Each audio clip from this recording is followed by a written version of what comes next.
নাম মাদ্দে মুনফাসিল উ বলে 3 আলিফ টেনে পড়ব।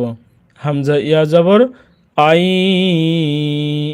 এটা ইদগামে বাগুনা, নুন সাকিনের পরে ইয়া অক্ষর পেয়েছি ইদগামে বাগুনার হরফ, তাহলে বাগুনার হরফে তাসদিদ দিয়া মিলাইয়া গুণা করে পড়তে হয়। যেমন আই, এটা ইদগামে বাগুনা।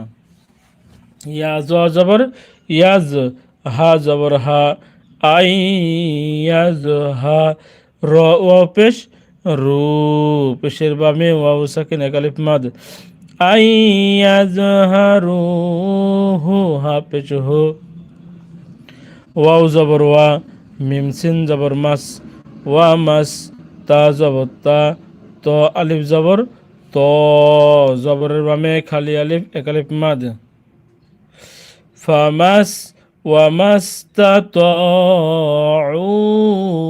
এখানে পেশের বামে ওয়াও সাকিন, মদের হরফ এক আলিফ টেনে পড়ব। লাম জাবল্লা, হা উল্টা পেশ হু, উল্টা পেশ হলে মদের হরফ এক আলিফ টেনে পড়ব।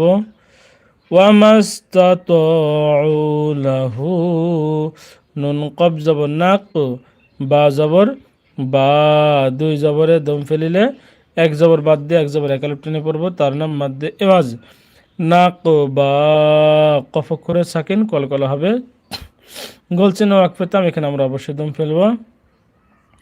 কফ আলিফ জবর ক,